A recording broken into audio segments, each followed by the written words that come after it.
Hello, നമുക്ക് ഇന്ന് ഒരു തിരമിസു ബിസ്ക്കറ്റ് ഉണ്ടാക്കാൻ വേണ്ടിയിട്ടുള്ള ഒരു ലേഡീസ് ഫിംഗർ ബിസ്ക്കറ്റ് ഉണ്ടാക്കാം. നമുക്ക് ഈ ഒരു ഡെസേർട്ടിന് വേണ്ടിയിട്ട് നമുക്ക് ആദ്യം ഉണ്ടാക്കേണ്ട ഒരു സാധനം എന്ന് പറഞ്ഞു കഴിഞ്ഞാൽ ലേഡീസ് ഫിംഗർ ബിസ്ക്കറ്റാണ്. അതിന് വേണ്ടത് 3 മുട്ടയുടെ വെള്ള, അതിൻ്റെ യോക്കും വൈറ്റും കൂടെ സെപ്പറേറ്റ് ചെയ്യുന്നതാണ്. പിന്നെ 150 ഗ്രാം പഞ്ചസാരയാണ് നമ്മുടെ അടുത്ത ഇൻഗ്രീഡിയൻറ്റ്. ആദ്യം നമുക്ക് എഗ് വൈറ്റ് എടുത്ത് നന്നായി ബീറ്റ് ചെയ്യണം കേട്ടോ. എഗ് വൈറ്റ് ബീറ്റ് ചെയ്യുമ്പോൾ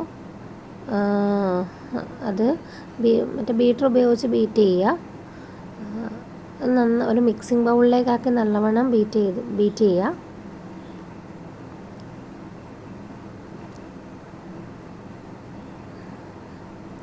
അതൊരു റിബൺ കൺസിസ്റ്റൻസി ആകുന്നത് വരെ ബീറ്റ് ചെയ്യണം കേട്ടോ. ശരിക്കും ഈ ഒരു കൺസിസ്റ്റൻസി ആയാലേ നമ്മളുടെ മിക്സിങ് കറക്റ്റ് ആവുള്ളൂ. ഇതായിപ്പോൾ ഏകദേശം റിബൺ കൺസിസ്റ്റൻസി ആയിട്ടുണ്ട്. ഇനി നമുക്ക് എഗ് വൈറ്റ് എടുക്കാം. എഗ് വൈറ്റും അതേപോലെ തന്നെ നല്ലൊരു ഷേവിങ് ക്രീമിൻ്റെ കൺസിസ്റ്റൻസി ആകുന്നത് വരെയാണ് നമ്മൾ ബീറ്റ് ചെയ്യേണ്ടത്. ഈ ബീറ്റിങ്ങും മിക്സിങ്ങും ഒക്കെ കറക്റ്റ് ആണെങ്കിൽ മാത്രമേ നിങ്ങളുടെ ഔട്ട്പുട്ട് നന്നാവുള്ളൂ. പിന്നെ നമ്മൾ ഷുഗർ ആഡ് ചെയ്ത് കൊടുക്കുന്നുണ്ട് കേട്ടോ. ചെറുതായിട്ട് ഈ എഗ് വൈറ്റിലോട്ട് നമ്മൾ ഷുഗർ ആഡ് ചെയ്ത് കൊടുക്കുന്നുണ്ട്. ഒരു സ്പൂൺ വീതമാണ് ഞാൻ ആഡ് ചെയ്ത് കൊടുക്കുന്നത്. ഇതും നിങ്ങൾ ശ്രദ്ധിക്കണം കേട്ടോ. നിങ്ങൾ ഓരോ സ്റ്റെപ്പ് ചെയ്യുമ്പോഴും അതിൻ്റെ കൺസിസ്റ്റൻസി കറക്റ്റ് ആവാൻ നമ്മൾ നന്നായിട്ട് ശ്രദ്ധിച്ചാൽ മാത്രമേ നമ്മുടെ കുക്കീസ് ആണെങ്കിലും എന്താണെങ്കിലും ഔട്ട്പുട്ട് നന്നായിട്ട് വരുള്ളൂ.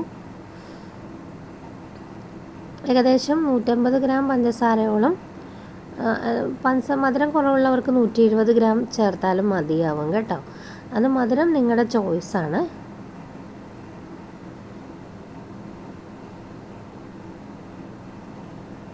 ഇത് ഏകദേശം ഒരു ഷേവിങ് ക്രീമിൻ്റെ കൺസിസ്റ്റൻസി ആയിട്ടുണ്ട്.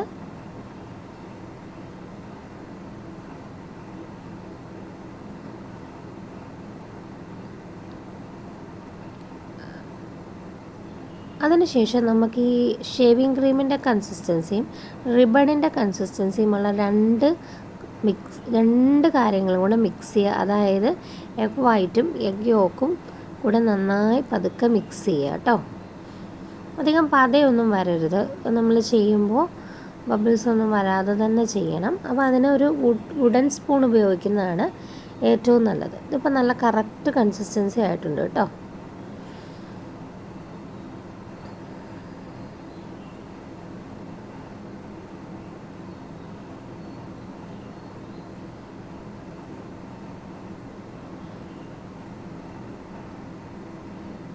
ഇനി നമുക്ക് വാക്സ് പേപ്പർ ഒരു ട്രേയിൽ ഫിക്സ് ചെയ്യുക.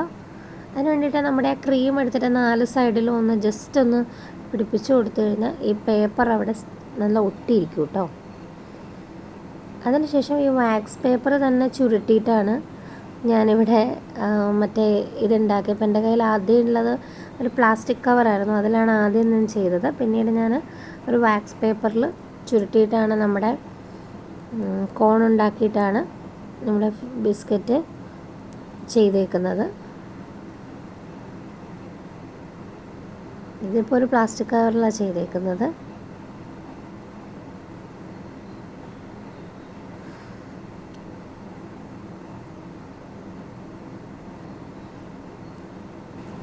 ബിസ്ക്കറ്റ് ഓവനിൽ വെക്കാം.